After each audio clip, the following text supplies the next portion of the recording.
आज का जो हमारा टॉपिक है that is a Compton effect. आज हम पढ़ेंगे कॉम्पटन इफेक्ट के बारे में।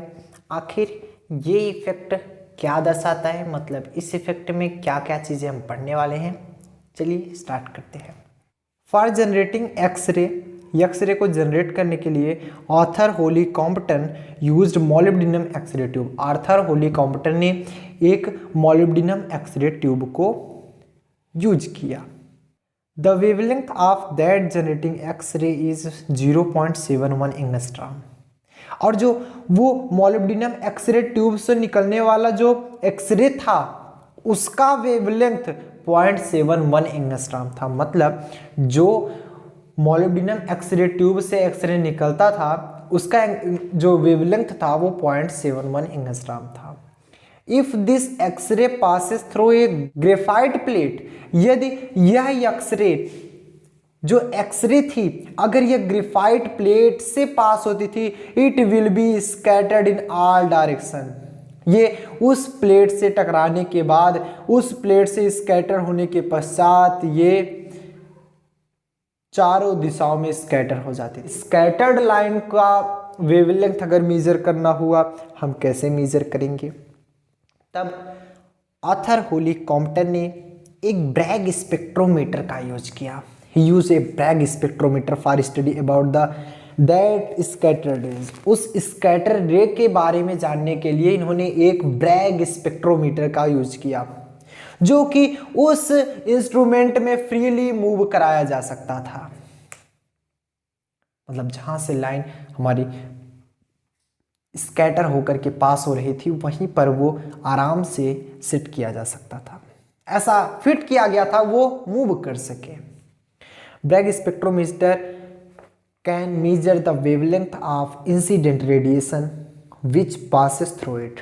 मतलब ब्रैग स्पेक्ट्रोमीटर से जाने वाली जो रेडिएशन थी उसका ये वेवलेंथ बता सकता था। मतलब क्यों ये कहा गया? पहले ये एक तो पहले से रेडिएशन जो आ रही है, मतलब एक्सरे जो मोलिब्डेनम ट्यूब से निकली 0.71 एंगस्ट्रॉम की, जब वो ग्रेफाइट प्लेट से टकराई तो स्कैटर हो गई, उसका वेवलेंथ चेंज हो गया। जब वेवलेंथ चेंज हो गया तो वेवलेंथ हमें मेजर करने के लिए इन्होंने ब्रैग स्पेक्ट्रोमीटर लिया। अब ब्रैग स्पेक्ट्रोमीटर क्या करता था? उससे होकर गुजरने वाली जितने भी इंसिडेंट रेडिएशंस थी सबका वेवलेंथ बता सकता था। मतलब इसका फिगर कुछ ऐसे बनाएंगे। इन्होंने एक मोलिब्डेनम एक्सरे ट्यूब ले लिया, ठीक, मोलिब्डेनम एक्सरे ट्यूब, ठीक, मोलिब्डेनम एक्सरे ट्यूब। यहां से होकर गुजरने वाली जो रेडिएशन थी वो उसका मान लेते हैं उसका वेवलेंथ लेमडा था, मान लेते हैं उसका वेवलेंथ लेमडा नॉट, ठीक। इसको जब हम पास कराए किसी ग्रेफाइट की प्लेट से, ये ग्रेफाइट प्लेट थी, जब पास कराए तो ये कई डायरेक्शन में मूव कर गई।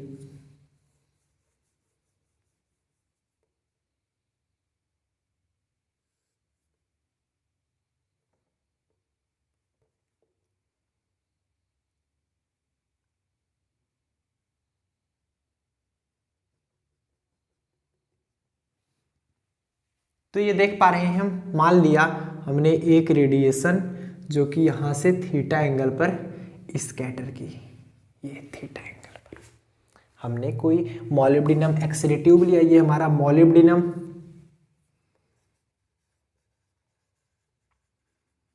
एक्सरे ट्यूब है जो कि हमारे एक्सरे को जनरेट कर रही है और एक्सरे हमारा 0.71 एंगस्ट्रॉम का है। एक्सरे का वेवलेंथ जो है 0.71 एंगस्ट्रॉम का है, लेमडा नॉट।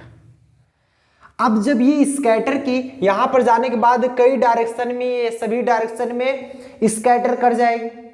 इसका जो वेवलेंथ निकला हम ले लेते हैं लेमडा 1। मतलब लेमडा नॉट वेवलेंथ से ये जा रही थी, स्कैटर होने के पश्चात लेमडा 1 रह गया। तो ये जो पूरा सिस्टम बनाया गया इसमें मेजर करने के लिए ये क्या चेंजिंग आई, वेवलेंथ में क्या चेंजिंग आ रही है, लेमडा 1 माइनस लेमडा नॉट, इसे बोलते हैं, आप कह सकते हो वेवलेंथ शिफ्टिंग।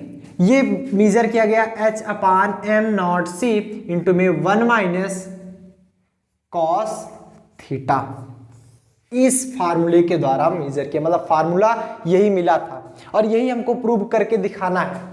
हम इस लेक्चर में यही प्रूव करने वाले का आखिर आया कैसे कि जो लेमडा में शिफ्टिंग हो रही है, जो वेवलेंथ शिफ्ट हो रहा है वो H/m0c into 1 minus cos theta होगा, ये हमको प्रूव करना है। चलिए देखते हैं किस प्रकार प्रूव करेंगे।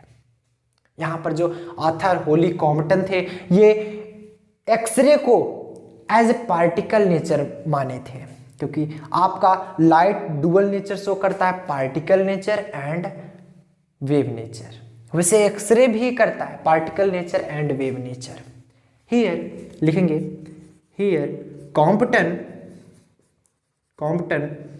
Consider particle nature of X ray. X ray का पार्टिकल नेचर यहां पर इन्होंने कंसीडर किया था। तो जब पार्टिकल नेचर शो किए थे, मतलब ये जो माने थे कि जो एक्सरे शो कर रहा है वो पार्टिकल नेचर शो कर रहा है, तो इक्वल टू इसकी एनर्जी निकालेंगे, इक्वल टू एच न्यू, या फिर एच न्यू बराबर क्या होता है C/λ।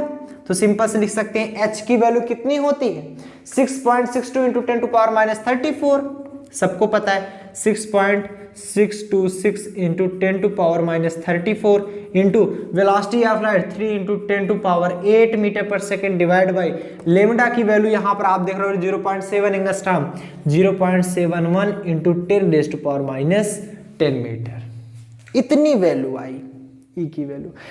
जब हम इसको सॉल्व करते हैं तो ये आता है हमारा 1.74 इंटू 10 रेज़ टू पावर 4, तो वैल्यू कितनी आती है E equal to 1.74 into 10 to power 4 electron volt.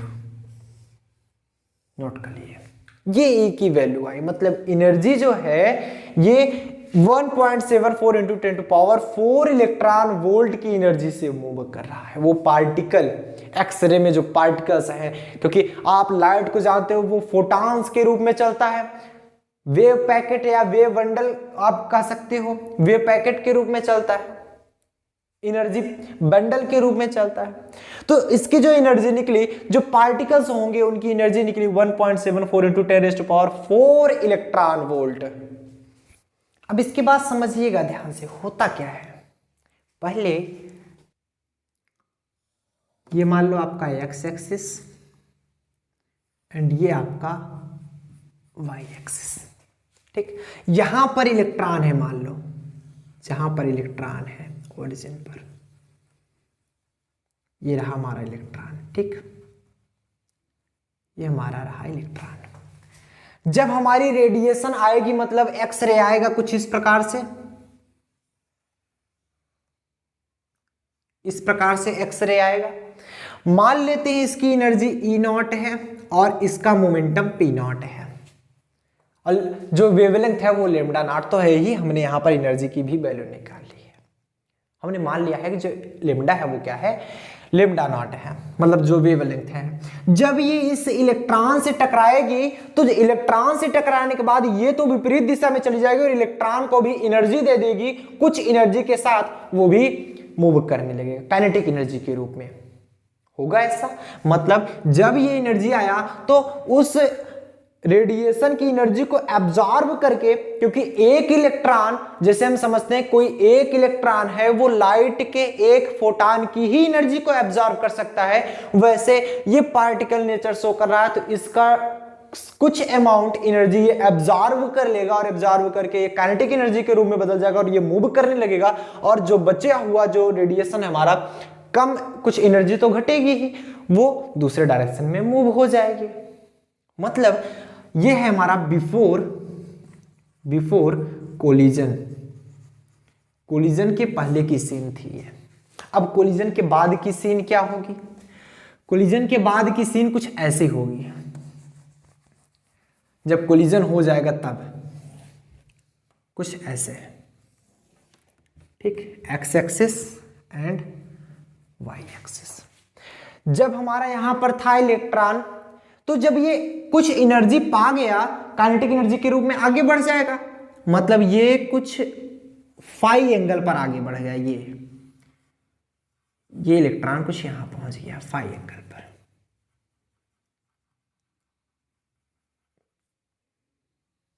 ठीक, ये इलेक्ट्रॉन ऐसे मूव कर गया, मान लो फाई एंगल पर ये मूव कर गया विथ काइनेटिक एनर्जी के, एंड इसकी पोटेंशियल है P, काइनेटिक एनर्जी से मूव कराया और पोटेंशियल P से। बट जो रेडिएशन आई, एक्सरे आई, ये कुछ अमाउंट ऑफ एनर्जी लॉस करके ये दूसरे डायरेक्शन चली जाएगी, क्योंकि अमाउंट ऑफ एनर्जी, कुछ अमाउंट ऑफ एनर्जी ये ले लेगा, तो ये मान लो दूसरे डायरेक्शन में मूव कर गई, ऐसे चली जाएगी रेडिएशन जो होगी ऐसी जाएगी।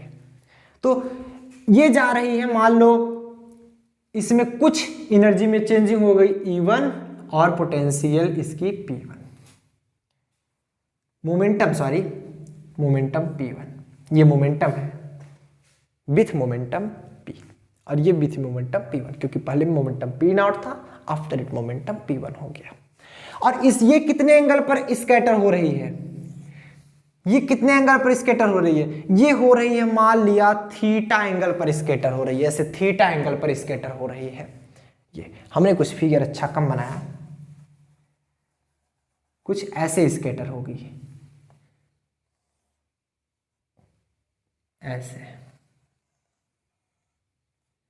ऐसे जाएगी विथ थीटा एंगल, मान लिया थीटा एंगल पर गई, ये फाई एंगल पर गई। ये रहा हमारा P1, ये P1 है, तो थीटा एंगल है, तो ये क्या हो जाएगा P1 cos थीटा, और ये हो जाएगा हमारा P1 sin थीटा।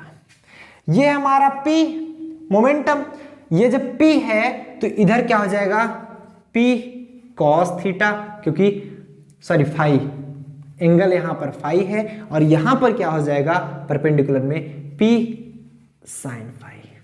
इतना बोलो, सबको समझ में आया कि नहीं, यहां तक किसी को कोई प्रॉब्लम नहीं हुई? कुछ बच्चे यहां पर कंफ्यूज हैं, तो जब पहले यहां पर दिखाए थे तो हम कुछ प्लेट से टकराए थे यहां पर, फिर जाकर ये इलेक्ट्रॉन से कैसे टकरा गए? अरे बालक देखो, अगर कोई रेडिएशन जा रही है तो प्लेट से अगर टकराकर, कोई भी मान लो ग्रेफाइट की प्लेट है जिससे टकरा कर स्कैटर्ड हो रही, तो उसमें इलेक्ट्रॉन होंगे, उसके इलेक्ट्रॉन को ये रिमूव करेगी, उसके इलेक्ट्रॉन को रिमूव करके स्कैटर होगी कि नहीं होगी, वो चीज बताएगा और डिटेल में जाकर के, ये चीज हुआ।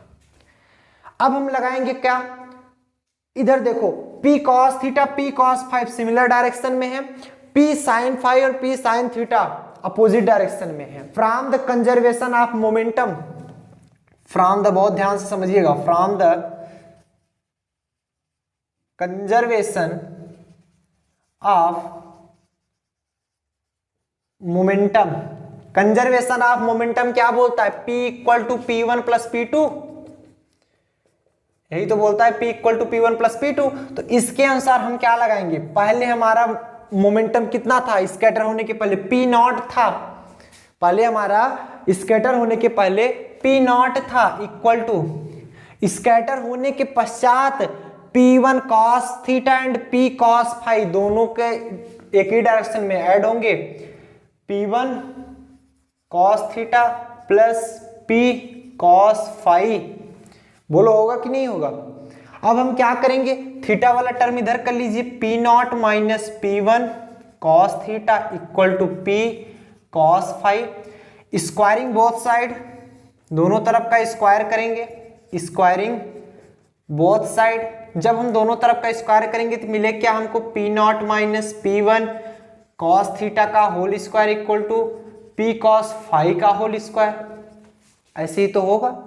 इसका होल स्क्वायर करेंगे तो इसमें फार्मूला लगेगा a माइनस बी का whole square, A square plus B square minus A minus B का होल स्क्वायर है 2ab, 2ab, बी मतलब P1 cos theta is equal to, इसका होल स्क्वायर करिए क्या हो जाएगा, P square cos square phi. इसे बना लेंगे क्वेश्चन नंबर फर्स्ट। एंड इसमें देखे थे जब हमारा सिमिलर डायरेक्शन में था, मतलब एक्स एक्सिस में P1 cos theta, P1 cos 5, P cos 5 मिला था, मतलब जब हमारा मोमेंटम P0 था, आगे चल के मोमेंटम एक्स डायरेक्शन में क्या मिला, दोनों एक ही डायरेक्शन में है इसलिए ऐड हुए थे।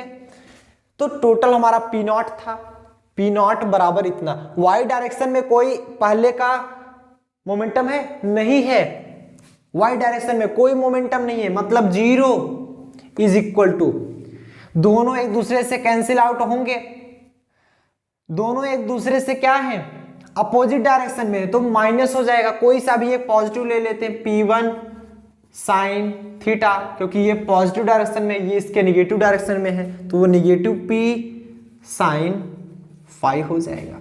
इसको अगर हम इस साइड ले लें तो क्या हो जाएगा, P sine 5 is equal to P1 sine theta. इसको भी स्क्वायर कर दें तो क्या मिला हमको, P square sine square 5 is equal to P1 square sine square theta. Equation number second. मतलब हमको ये मिला एक्स एक्सिस में कितना मोमेंटम आया, ये वाई एक्सिस में कितना मोमेंटम आया, ये। अगर हम टोटल एक्स और वाई को ऐड करेंगे तभी तो हमें टोटल मोमेंटम की वैल्यू मालूम चलेगी। तो adding equation number first and second, adding equation first and second, first और सेकेंड को ऐड कर देंगे। जब फर्स्ट और सेकेंड को ऐड करेंगे तो आप ऐड करिए, जब हम इसको और इसको ऐड करें, चलिए देखते हैं। P1 वाला P1 वाले से ऐड कर देंगे, P वाला इससे ऐड कर देंगे, ठीक। अरे इसको ऐसे भी तो लिख सकते हो या फिर ऐसे भी तो लिख सकते हो इसको, ये देखना ध्यान से, नहीं तो काफी बच्चे तो कंफ्यूज हो जाएंगे, ठीक। इसको ऐसे भी तो लिख सकते हो, P1 sine theta is equal to P sine 5, या फिर ऐसे लिखो P1 square sine square theta equal to P square sine square 5, ऐसे भी तो हो सकता है। जब ऐड करेंगे तो मिलेगा क्या हमको, इधर देख लेंगे, P0 स्क्वायर था ही, P0 स्क्वायर प्लस में P1 square cos square theta, ये ऐड कर दो, प्लस में P1 square sine square theta, minus में 2P0 P1 cos theta is equal to ये P square cos square 5 plus P square sine square 5, P square sine square 5। अब इधर देखिए, अब मिला क्या आपको, P0 स्क्वायर प्लस में P1 स्क्वायर कॉमन है, P1 स्क्वायर कॉमन कर लीजिए, मिला क्या, cos square theta plus sign square theta. अब इसकी वैल्यू आपको मालूम है, माइनस में 2P0 P1 cos theta is equal to P square, इसमें से कॉमन कर लीजिए, मिला क्या, cos स्क्वायर 5 प्लस में साइन स्क्वायर 5। बोलो समझ में आया। अब देखिए P0 स्क्वायर प्लस इसकी वैल्यू 1 होती है तो P1 स्क्वायर मिला, माइनस में 2P0 P1 cos theta is equal to में P स्क्वायर। ये देखिए क्योंकि इसकी वैल्यू भी 1 आती है तो ये हमको वैल्यू मिली, P0 स्क्वायर प्लस P1 का square minus 2P0 P1 cos theta is equal to P square. इसे हम बना लेते हैं क्वेश्चन नंबर फर्स्ट सेकंड बनाए, इसे बना लेते हैं क्वेश्चन नंबर थर्ड। यहां तक सबको क्लियर होता है। आगे लिखेंगे, from the conservation of, from the conservation of energy, conservation of energy से, from the conservation of energy. Conservation of energy क्या कहता है, कंजर्वेशन ऑफ एनर्जी ये बोलता है पहले एनर्जी E0 था, बाद में इलेक्ट्रॉन को कुछ एनर्जी दे दिया कि काइनेटिक एनर्जी के रूप में, और इसके पास एनर्जी बचा E1, मतलब पहले की जो एनर्जी होगी बाद की एनर्जी के बराबर होगी, मतलब E बराबर E0 प्लस, सॉरी यहां पर देख रहे हैं E0 पहले की एनर्जी थी, पहले की एनर्जी बराबर होगी बाद की जितने भी रेडिएशंस निकली उनकी एनर्जी। तो पहले की एनर्जी था E0, E0 जो होगा वो बराबर होगा किसके, काइनेटिक एनर्जी के, क्योंकि वो भी एनर्जी काइनेटिक एनर्जी के रूप में मिला है, और इसको E1, दोनों की एनर्जी को ऐड कर देंगे, काइनेटिक एनर्जी प्लस में E1, ठीक। या फिर इसको हम लिख सकते हैं E0 minus E1 equal to K, और E0 क्या होगा, किसके बराबर होगा, CP0 के बराबर होगा, minus CP1 equal to K। अब कैसे जाने ई बराबर सी पी नॉट हुआ, ई नॉट बराबर ई बराबर सी पी होता है, हम सभी जानते हैं। और कैसे जानते हैं, इधर देख लो, सिंस हम सभी जानते हैं पी बराबर होता है एच अपान लेमडा। जब एच अपान लेमडा तो इसे लिख सकते हो H nu upon lambda new, दोनों तरफ से ऊपर और नीचे दोनों से न्यू से मल्टीप्लाई कर दिए। पी की वैल्यू या पी की वैल्यू एच न्यू किसकी वैल्यू होती है, यस एच न्यू, ई बराबर H nu upon lambda into nu C के बराबर होता है। कैसे, लेमडा इंटू न्यू सी के बराबर कैसे होता है, क्योंकि हम सभी जानते हैं, देखो लेमडा इंटू न्यू बराबर सी, हम यहां से निकाल सकते हैं क्या, न्यू बराबर सी अपान लेमडा, ये तो जानते हो ना, न्यू बराबर सी अपान लेमडा, सी बराबर क्या हो जाएगा न्यू लेमडा, सी की जगह क्या लिख सकते हैं न्यू लेमडा। तो यहां से निकला क्या, ई बराबर पी सी निकला कि नहीं, वही निकले, पी सी लिखे या सी पी लिखे, बात तो एक ही है, सी पी। तो ई नॉट जो होगा सी पी नॉट के बराबर और ई वन जो होगा सी पी वन के बराबर। समझ में आया। अब चलिए आगे देखते हैं, क्लियर हुआ ना ये कैसे हुआ। तो चलिए देखे हैं, यहां से सी कॉमन होगा, P naught minus P one equal to के, या फिर P naught minus P one की जो वैल्यू आई वो कितनी आई, के अपान सी। इसे बना लेंगे इक्वेशन नंबर 5, ये इक्वेशन नंबर 3 4, इक्वेशन नंबर 4। ठीक, नाउ रिलेशन, हम जानते हैं जो रिलेशन होता है, रिलेशन बिटवीन किसके किसके बीच, relativistic mass, relativistic mass, rest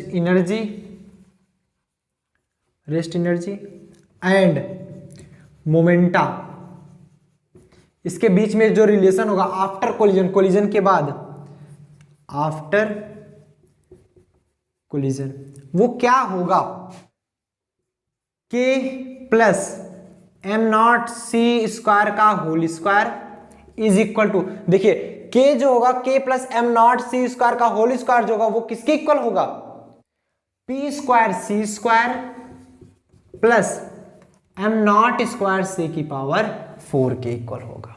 ये रिलेशन बताता है रिलेटिविस्टिक मास, रेस्ट एनर्जी और मोमेंटा में, वो भी आफ्टर कोलिजन, मतलब कोलिजन के बाद की सीन है ये, K plus M naught C square का whole square equal to P square C square plus M naught square C power 4। अब इसका स्क्वायर करिए तो मिलेगा क्या हमको, स्क्वायर करिए आप, K square plus M naught square C की power 4 plus 2 k m naught C की पावर 2, ठीक 2 इज इक्वल टू, मिला क्या, P square C square plus में एम नॉट स्क्वायर सी की पावर 4। ये कैंसिल नहीं होता, हमेशा उस साइड जाकर के माइनस होकर के तब कैंसिल होता है। Dividing by C square on both side, दोनों तरफ आप डिवाइड कर देंगे सी स्क्वायर से, dividing with C square on both side, दोनों तरफ से आप सी स्क्वायर से डिवाइड करें। जब सी स्क्वायर डिवाइड करो किधर, इधर क्या मिलेगा, के अपान सी का होल स्क्वायर, या फिर के स्क्वायर अपान सी स्क्वायर लिखे, बात तो एक ही है, प्लस सी स्क्वायर से डिवाइड करेंगे इधर क्या बचेगा, 2 k m naught is equal to, c square से इधर डिवाइड करेंगे क्या बचेगा हमारा, पी स्क्वायर। नाउ अब देखते हैं के अपान सी की वैल्यू कहां से रखेंगे, ये रहा के अपान सी की वैल्यू, एंड पी स्क्वायर की वैल्यू कहां से रखेंगे, क्वेश्चन नंबर 3 से। Now putting the value of K upon C from equation 4,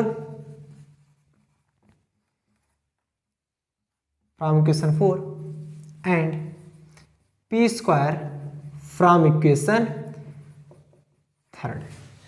आप रखिए के अपान सी की वैल्यू क्या है, p naught minus P one का होल स्क्वायर हो जाएगा, p naught minus P one का whole square plus 2 k m naught है, एज इट इज लिखे रहेंगे, 2 k m naught is equal to P square जहां क्या लिखेंगे, P naught square plus p one square, p naught square plus p one square minus 2 p naught P one cos theta. बोलो समझ में आएगा नहीं, यहां तक क्लियर है। अब देखिएगा इसका होल स्क्वायर करेंगे तो मिलेगा क्या आपको पी नॉट स्क्वायर प्लस में पी वन स्क्वायर माइनस में 2p नॉट p1 प्लस में ये तो हमारा रहेगा 2k m naught is equal to ये क्या मिला p naught square plus p1 square minus में 2p not p1 cos theta. ये इससे घट के कैंसिल होगा, ऐसे कटेगा नहीं, उधर जाएगा तो कैंसिल आउट होगा, p1 minus p1 square minus p1 square 0।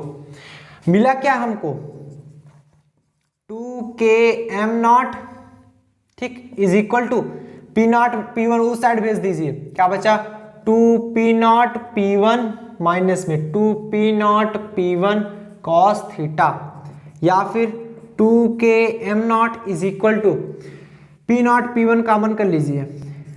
जब p not minus p1 common किए, ये 2 भी कॉमन कर लो, 2p नॉट माइनस p1, तो इधर क्या बचा 1 माइनस इतना कॉमन हो गया कॉस थीटा, तो 2 से 2 कैंसिल हो गया, ठीक, 2 से 2 कैंसिल। अब देखना ध्यान से कुछ मिल रहा है कि नहीं, हमें जो प्रूव करना था 1 माइनस कॉस थीटा का टर्म मिल गया। तो मिला क्या हमको के एम नॉट, के की वैल्यू भी रख दो, यहां से के की वैल्यू रखेंगे c P naught minus P one, k की जगह क्या रखेंगे c P naught minus P one m naught is equal to p naught P one 1 minus cos theta. कहां से, फ्रॉम इक्वेशन नंबर 4। देखो के की जगह क्या लिख सकते हैं C P naught minus P one. अब देखिएगा हम क्या लिखेंगे, P naught minus P one का ऐसे डिवाइड करेंगे तो क्या बचेगा हमारा P naught upon P naught P one minus में P one upon P naught P one, ऐसे होगा M naught C is equal to 1 minus cos theta. तो ये देखो पी नॉट से P one naught cancel, P one से P one cancel, तो बचा क्या 1 upon P one minus 1 upon P naught M naught C is equal to 1 minus cos theta. यहां तक क्लियर है। और हम जानते हैं P बराबर क्या होता है h upon lambda, P equal to h upon lambda. तो P1 जब निकाला था, P1 जब ऊपर की तरफ, तो उधर आपका लेमडा क्या था, लेमडा 1 था।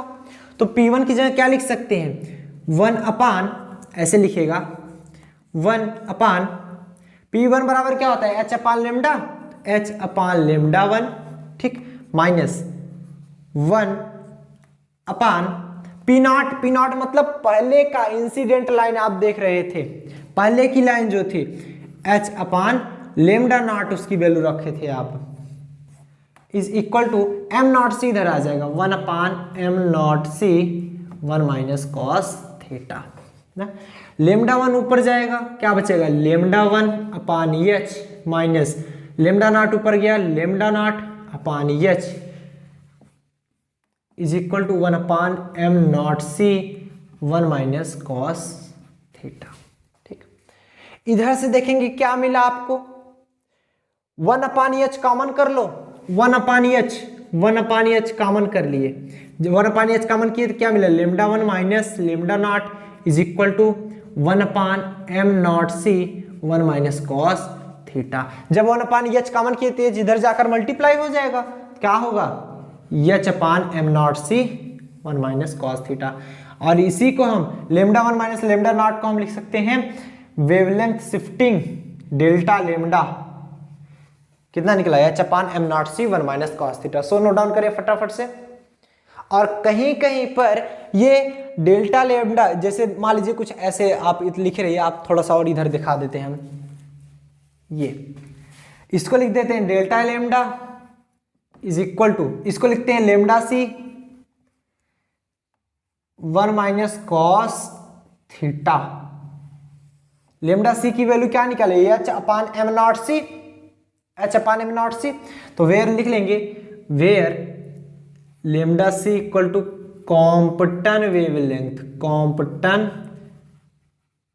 वेवलेंथ, और इसकी वैल्यू क्या होगी लेमडा सी की H upon M naught C की जगह लिखो, और इसकी वैल्यू आती है 0.024 एंगस्ट्रॉम, 0.024 एंगस्ट्रॉम, याद कर लीजिएगा इतना 0.024 एंगस्ट्रॉम, नोट डाउन कर लीजिए, नोट डाउन करिए। क्लियर है, समझ में आया। यहाँ तक तो किसी को कोई प्रॉब्लम होनी नहीं चाहिए थी। ये था हमारा कॉम्पिटेंट इफेक्ट और उम्मीद करते हैं आपको समझ में आओगे। अगर नहीं समझ में आया तो एक बार फिर से रिवीजन कर लीजिए। उम्मीद करते हैं यहाँ तक तो कोई प्रॉब्लम ही नहीं होगी, क्योंकि बहुत सिंपल तरीकों से हमने समझाने की आपको कोशिश की। मिलते हैं नेक्स्ट वीडियो में। टिल देन बढ़िया से पढ़ाई करें। All the very best.